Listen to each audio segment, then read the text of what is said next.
ใหญ่แบ็กเกตเราเข้าไป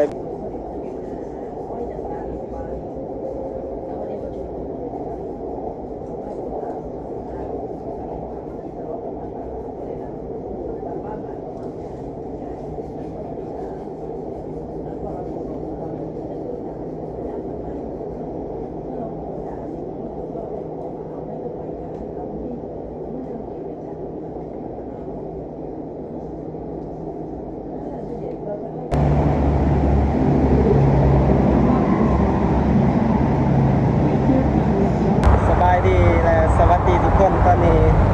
เราอยู่แถวเซ็นทรัลแบ็กเกตเนาะอยู่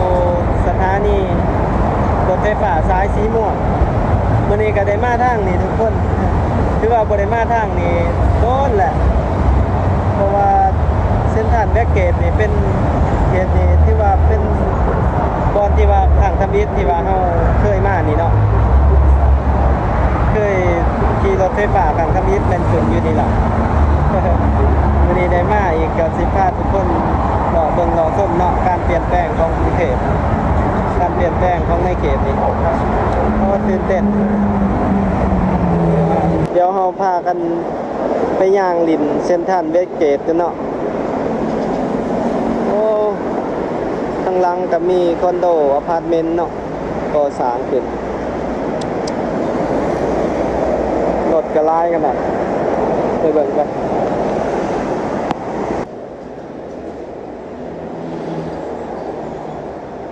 บางใหญ่เนาะเขตนี้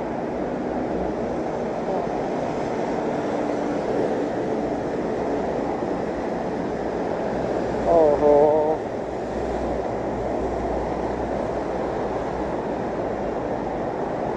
สะดวกสบายสกายวอล์ก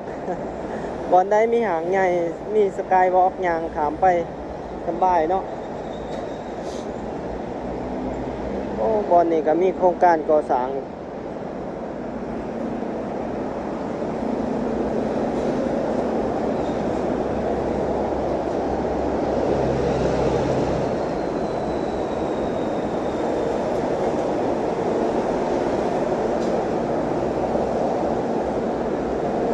นี่ลึกจากข้อมูลและเส้นทางแวกเกตนี่น่าจะเป็นเส้นทางที่ว่าค่อนข้างใหญ่เนาะทุกคนเนาะใหญ่น่าจะเกือบว่าอันดับหนึ่งบ่หรือจะไหนเขตบางใหญ่บ่เดี๋ยวเข้าไปเบิ่งกัน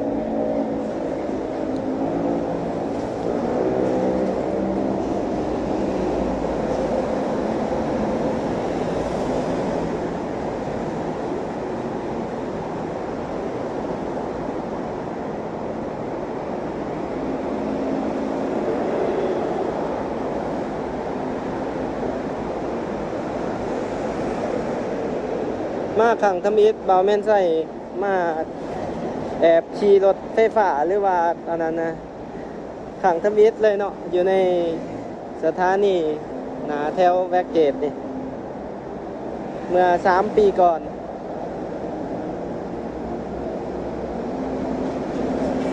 วันนี้ได้กลับมาอีกเทื่อนึงโอ้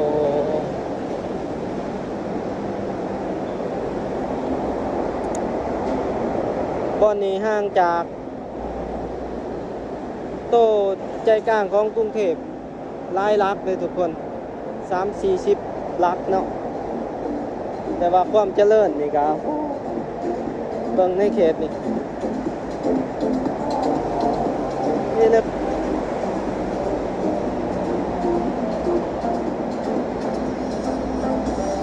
รถล่างหนทางที่ลึกในเขตนี่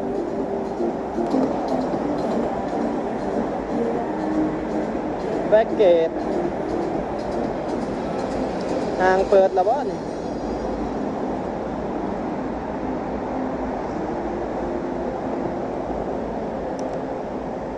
เข้าไปเบิ่งกันโอ้โหใหญ่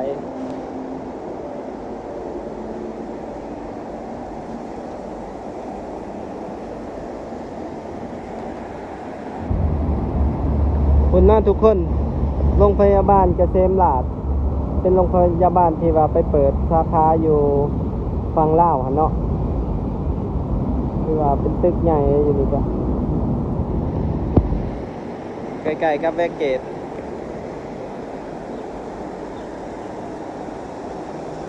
โอ้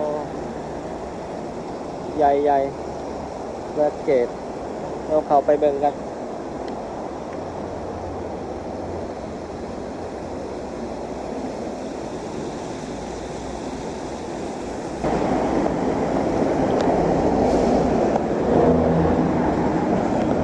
ใหญ่โตมโหฬารอลังการงานสร้างเซ็นทรัล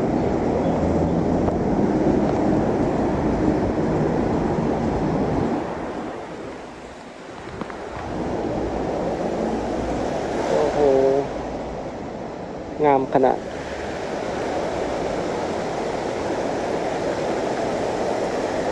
เสานี่ยังเป็นจอ LED เลย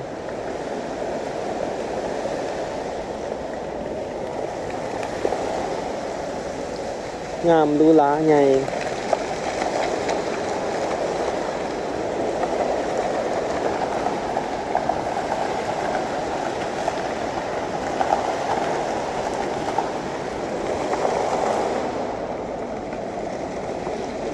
ตอนบาแมนใส่มาครั้งแรกย่างแถวนี้จะลงเนาะ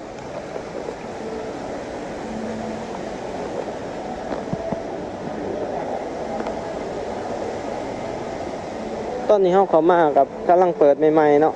10:30ตอนนี้ คนยังบ่ทันหลายปานใด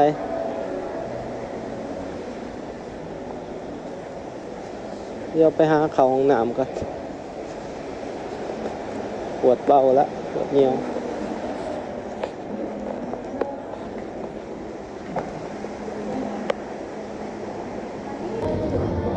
ทุกคนตอนนี้เราอยู่สันหนึ่งเดี๋ยวพาทุกคนถึงไปเบิ่งสันสองสันสามเนาะเมื่อกี้เขาอยู่สันสองแล้วลงมาเงียว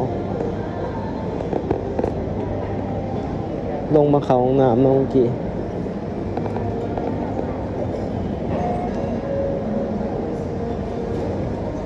หานน้ำหานชาหลาย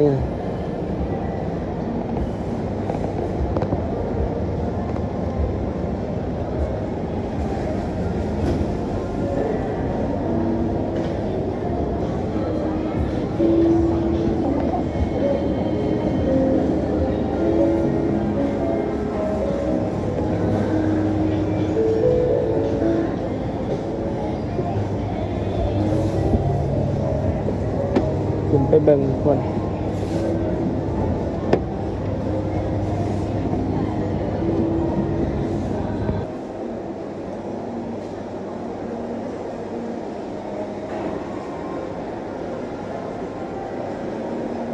ใหญ่รู้หลาหลายสันซองเซ็นทรัลแวกเกต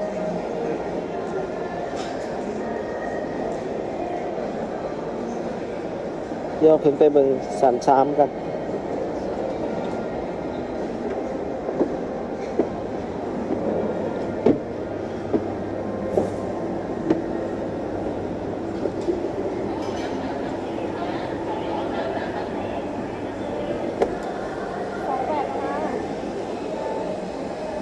โอ้โหสันสามมีอาหาร MK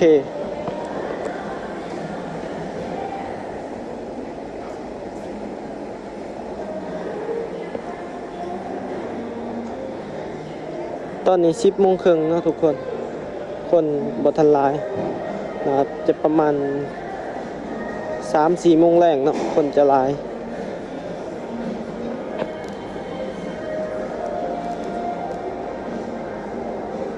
ด่านลุมเป็นอาหารขายของกินเนาะ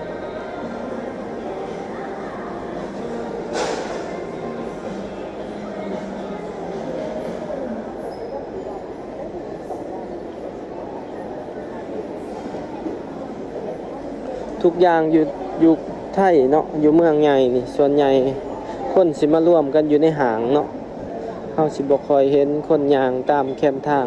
เลาะซื้อเครื่องแบบห้านตามแคมทางเนาะ คืออยู่ลาวนี่คนจะบ่ค่อยเข้าห้างกันปานใด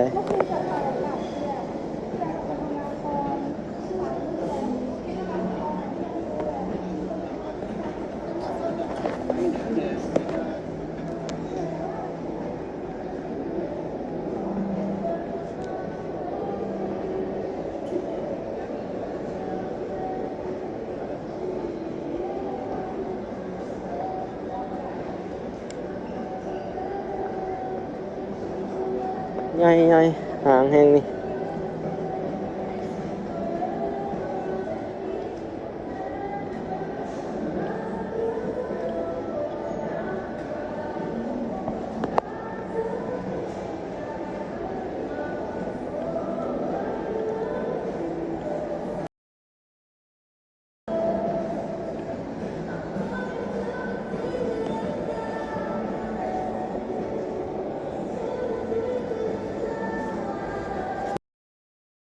นอนห้างนี่ใหญ่หลาย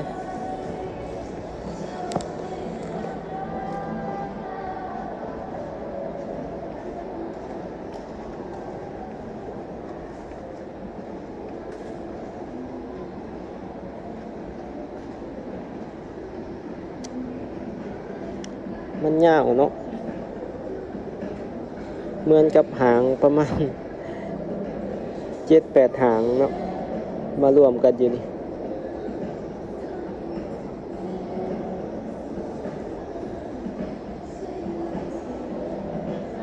ใหญ่ขนาดหารขายหนังสือนี่ก็ BOB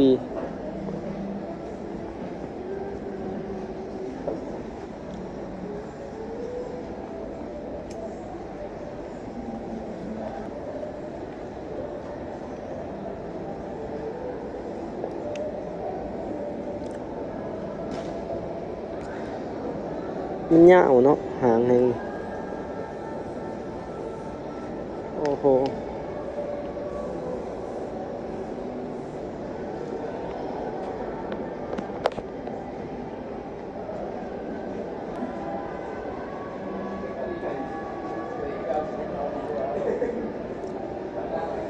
มีตัวมาสคอต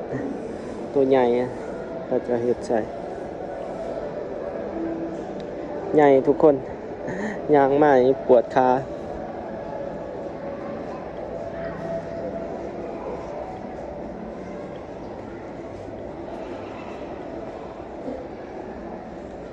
โอ้ยยาวออกไปหอดพุ่นอีกเคยขี่รถไฟฟ้าผ่านทางแวกเกตนี่เนาะเห็นนี่บักยาวๆเนาะกลัวสิสุดเนาะกลัวชีวิตหางแห่งนี้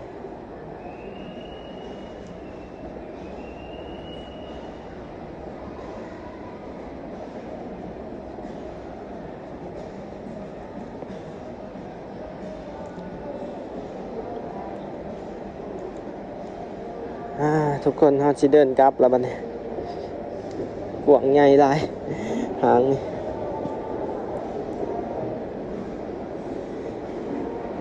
สิไปขึ้นรถไฟฟ้าเนาะสิไปหาหมู่บัดนี้โอ้เดี๋ยวนี้เขาเจ้า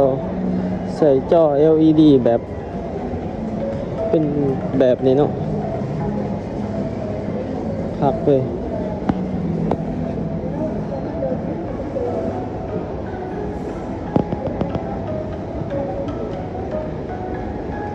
เดี๋ยวเราสิออกไปแล้วเนาะทุกคน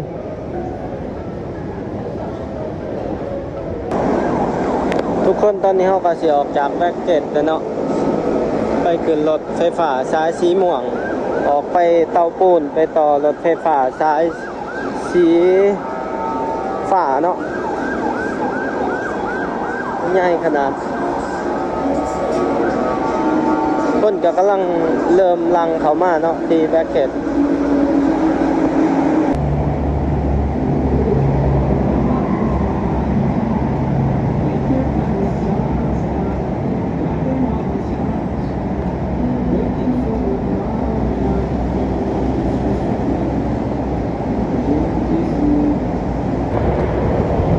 แถวนี้ถนนกว้างขนาดทุกคน คางละ8 เลนผู้ดี16 เลนสถานีรถไฟฟ้าสายสีม่วงเนาะเขาสิเข้าไปลงเข้าไปสถานีของรถไฟฟ้าสายใต้ดินเนาะสายสีฟ้าเดี๋ยวเข้าไป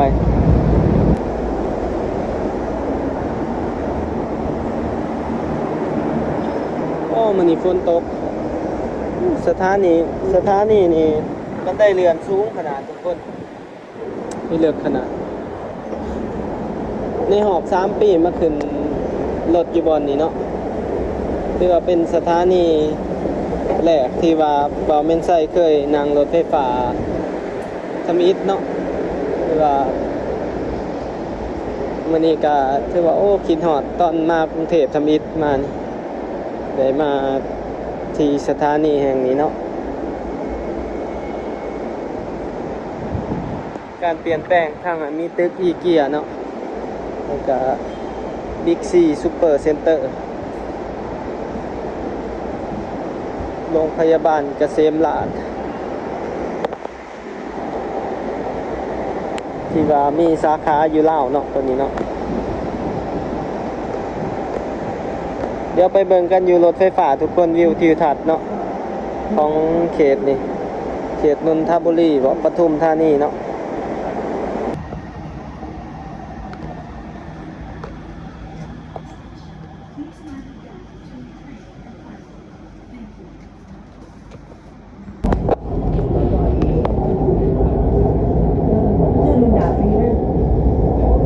สถานีต่อไปสถานีสามแยกบางใหญ่ Next station สามแยกบางใหญ่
สถานีสามแยกบางใหญ่สามแยกบางใหญ่โปรดใช้ความระมัดระวังขณะก้าวออกจากรถขอบคุณค่ะสามแยกบาง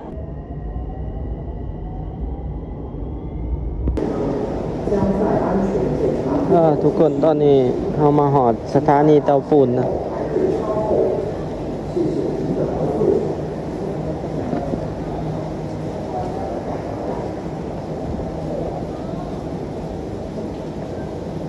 ฝนตกมันเนี่ย